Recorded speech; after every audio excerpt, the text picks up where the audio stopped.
If I uploaded this shit as is without the filters, YouTube would have flagged it faster than tugging a tugboat.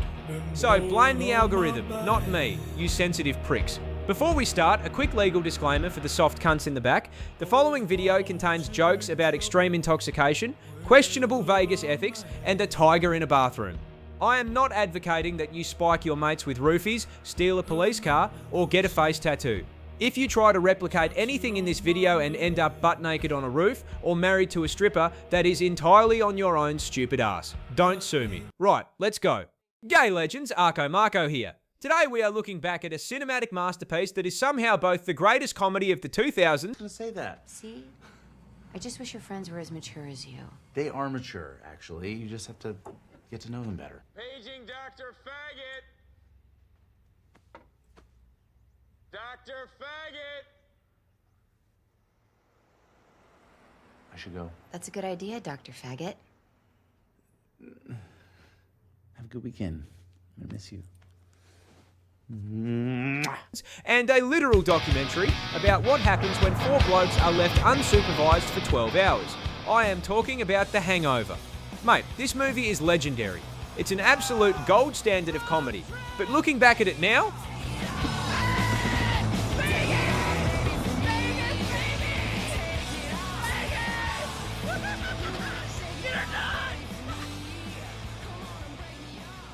holy shit, the Wolfpack was absolutely, fundamentally cooked. They didn't just have a wild bucks night, they committed enough federal crimes to put them away until the year 2100. So let's praise the genius, roast the absolute chaos, and figure out how 4 grown men managed to lose a groom in a city surrounded by nothing but flat fucking desert. First off, we have to give credit where it's due. The Hangover is a flawless piece of comedic structure. These mugs, this hat, this car, it's all evidence of a night that never happened. That is why we're torching all of it. Whoa, whoa, whoa, whoa. I'm a school teacher. I got a family, okay? I'm all for secrecy, but I'm not gonna torch a fucking cop car. Fine, I'll do it. Can I help? Yeah, thanks. And how exactly are you guys gonna do that? Oh, it's easy. It's essentially a detective movie, but instead of Sherlock Holmes, the detectives are 3 severely concussed drunk morons trying to make sense what the fuck they were doing and a missing groom. The casting was lightning in a bottle. Bradley Cooper playing Phil, the sociopathic schoolteacher who clearly hates his wife and uses his students' field trip money to go to Vegas. Ed Helms as Stu, the henpecked dentist who gets absolutely dominated by a woman who sounds like a drill sergeant. Zach Galifianakis as Alan, the undisputed king of the movie, a 30-year-old toddler who isn't allowed within 500 feet of a school zone. The writing is so sharp it could cut glass. The mystery keeps you hooked because you genuinely want to know how a baby ended up in the closet and why Mike Tyson is sitting in their living room playing air drums to Phil Collins. It's chaotic, it's fast, and it doesn't give you a second to breathe between laughs. Pure cinema magic, mate. But let's be honest for a second, these blokes are absolute menace to society. Let's start with Alan. He roofies his best mates because he wanted them to have a good time. Mate, that's not a quirky icebreaker, that's a chemical assault. If your mate slips a controlled substance into your Jaeger bomb, you don't form a wolf pack with him. You call the fucking cops and get a restraining order. He's lucky they didn't all wake up with failed kidneys. And Phil?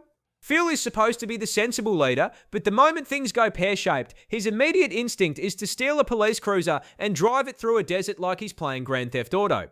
He's a high school teacher. Imagine dropping your kid off at school and the teacher is sporting a black eye, a hospital gown, and a severe case of Vegas-induced PTSD. Then we have Stu. Stu spends the whole movie getting roasted for being a dentist, which, fair play, dentists aren't real doctors, but then he wakes up, rips his own lateral incisor out of his face with a pair of pliers just to win a bet, and marries a stripper named Jade. And Doug, the actual groom. The entire plot revolves around finding this bloke, and where is he? He's baked on a hotel roof for 42 hours. He's got 3rd-degree sunburn, he's severely dehydrated, and he's missed his own rehearsal dinner because his mates forgot basic geometry and didn't check the top of the building. Absolute fucking amateurs. The Hangover remains an all-time classic. It captured a specific era of comedy where people weren't afraid to push the envelope and be absolutely unhinged. They don't make them like this anymore, and honestly, given the current state of Vegas hotel security, they probably couldn't. What do you reckon, legends?